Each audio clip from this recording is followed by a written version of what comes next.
Soylo, a Soy Wars story, writer John Kasdan is out his muffa mind. Hello, start this gangsta show. Mr. Mother, thanks I'm good. Hello, I started this gangsta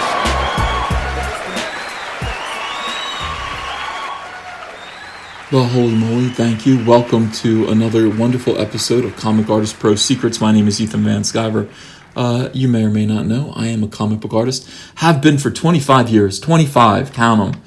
That's a quarter of a century. I also illustrated the great Dr. Jordan B. Peterson's epic self-help book, 12 Rules for Life. Those drawings in there are mine. Did you read it?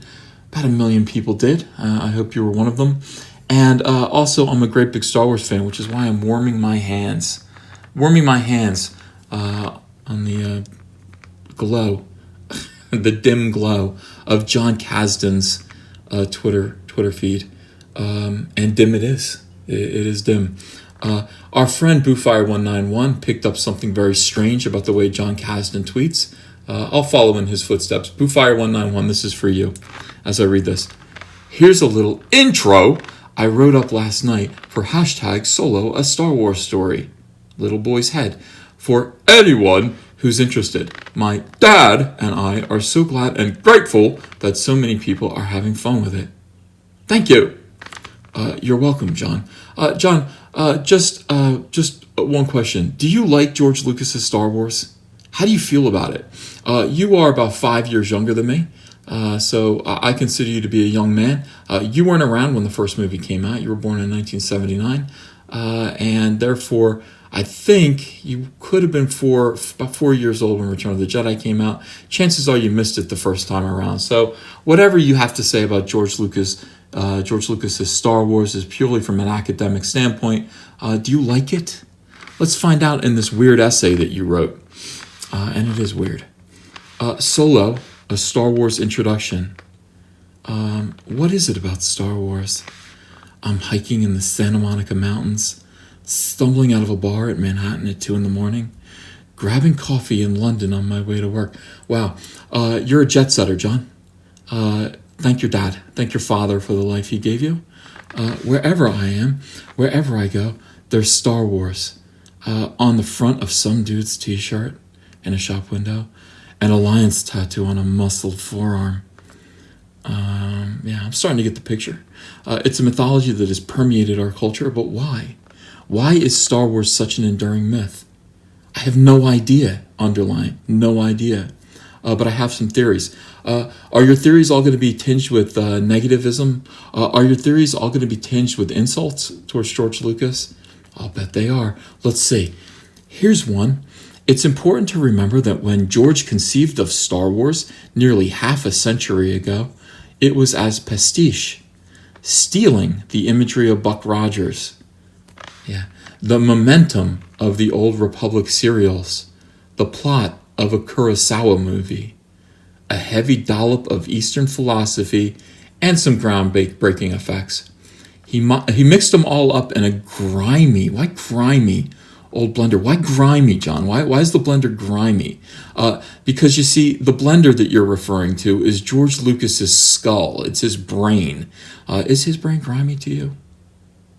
I don't know. I don't think a head that was grimy could grow such an amazing head of hair. I envy his head of hair. In the face of nearly universal skepticism, everyone hated it, that's right, created a new pop mythology. He managed to make a movie that was at once groundbreaking and original, but also deeply comforting. It was comforting, old-fashioned. And it was the right movie for the moment. For an America sick of the tumult of the late 60s, like 1968, the election where the Chicago Democratic Convention burst into turmoil. People were sick of hippies. The early 70s, sick of them. Charles Manson, people had enough of hippies. They just had enough of them. Sick of a divisive, prolonged war. Nixon brought an end to that pretty quick. An audience hungry for a movie that didn't challenge them quite as relentlessly as so many great movies of that era had. Oh, I see. So basically people wanted something stupid. That's John's theory. Something that would not challenge your brain. And so many movies of the 1970s, of the late 60s and 70s, were incredibly challenging, relentlessly challenging. And people were sick of it. They wanted something dumb, like Star Wars. They wanted something a little simpler, a struggle between good and evil. But most of all, look at this. They wanted to have a blast. There it is. There's the word, John. There's the word, a blast. I was too young to experience Star Wars in a movie theater, yet I yearned for it. I yearned for the event, for standing in line, the anticipation of the conversation that followed. Wasn't it cool when? How about that scene when? I'd find my excitement in other movies, Burton's Batman, The Matrix, Fellowship of the Ring, but I knew in my heart none of these experiences were quite like Star Wars, and I'd missed it. But I suspected there was something even deeper at work, more fundamental. This is the dude that wrote the new Star Wars movie, guys. I hasten to add, this is the dude that wrote the new Star Wars movie. I just want to make that clear. I suspected there was something even deeper at work, more fundamental. See, I grew up in LA in the 90s. But by the time I was 12, I already felt this mysterious, what's the word? Longing, an ache in my chest. Something I would come to identify as nostalgia. I was nostalgic for a world I hadn't even experienced, something out of the collective subconscious, the grimy subconscious and imagination of American culture. Here's what it looked like. It looked like the 50s, a small Midwestern town, suburban streets of... Dude, shut up. You think that's funny. All this stuff is funny to you. You know, if you really thought this, if you really were longing for Midwestern towns of the 1950s in America with picket fences, suburban streets of freshly cut lawns like mine. Have you guys seen my lawn? It's gorgeous. Front porch gliders. Summer, sticky hot afternoons, movie theaters. If you really believed in any of this, you wouldn't be demanding that we recognize the fact that Lando Calrissian is pansexual. You wouldn't have written a droid like L337. You wouldn't have gotten angry at Lord and Miller, who turned your stupid screenplay into a parody and then gotten them fired. This is not, you don't know what this is. This to you is just a setting in a movie. This isn't real life. This is real life for most people, Jonathan. The 50s haven't really ended to that degree in most of America. Most people have these things. Most people believe in these things. Most people hold these values as sacred.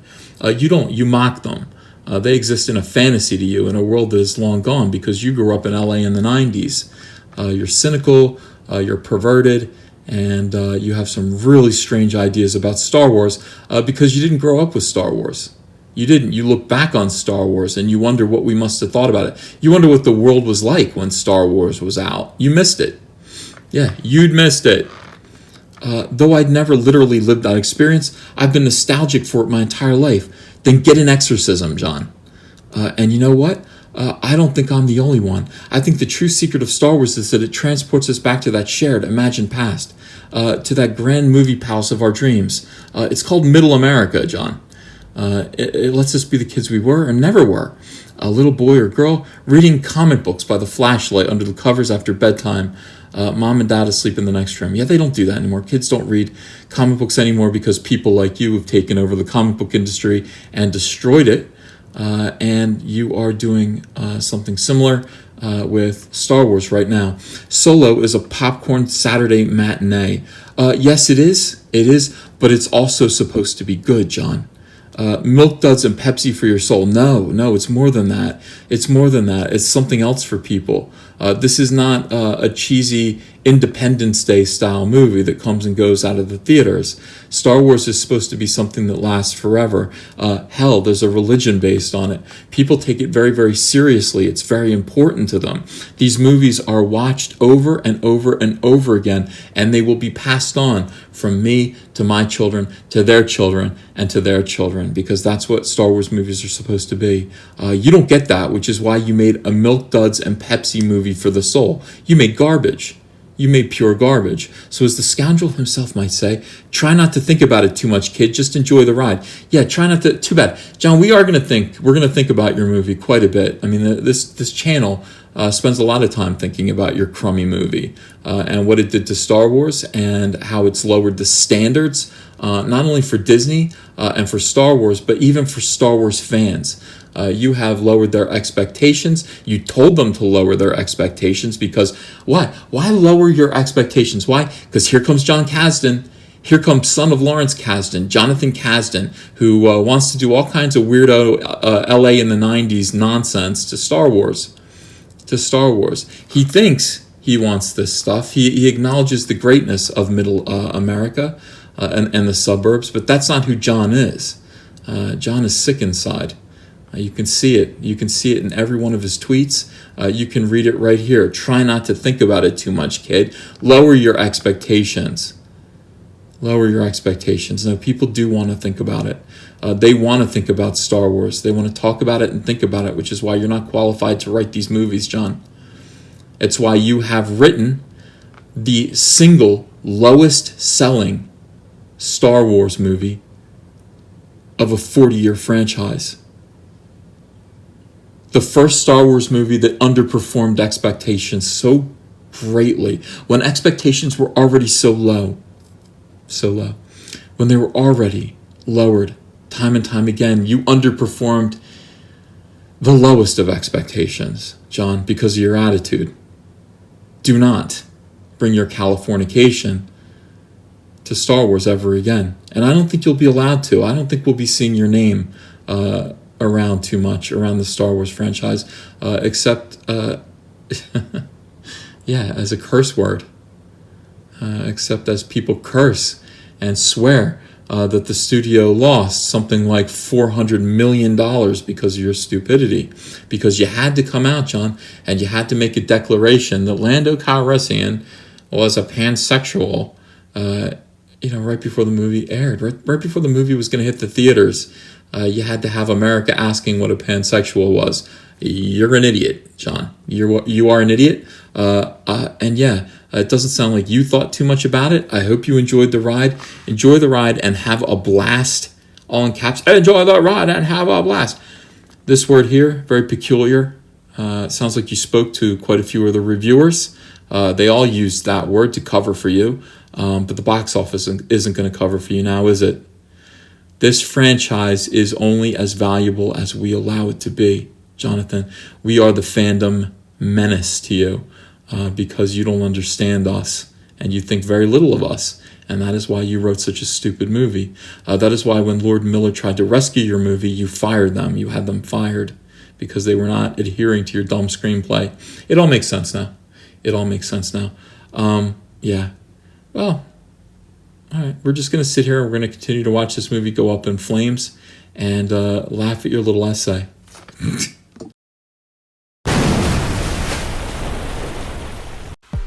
Aren't you tired of this soy-based entertainment? Well, let the world know by ordering your Soylo, a Soy Wars Story t-shirt, or Tico, a Soy Wars Story t-shirt. Both come in all kinds of sizes from small to 5XL. We're sure we can fit you. And thank you very much for your support of the channel. The link is below in the description. Man, it's exciting. Suddenly I'm a t-shirt merchant as well. Humble Frog Ink and t-shirt merchant. Thanks, guys. Let's take a moment to just thank everyone who contributes to the growth of this channel, who supports this channel financially and with thumbs up and sharing videos, subscribing. By the way, check and make sure if you're still subscribed to this channel. Make sure that the bell for notifications is still hit. Some people are saying that they're being unsubscribed without their permission, so double check that. Thank you everyone who has donated to the Patreon.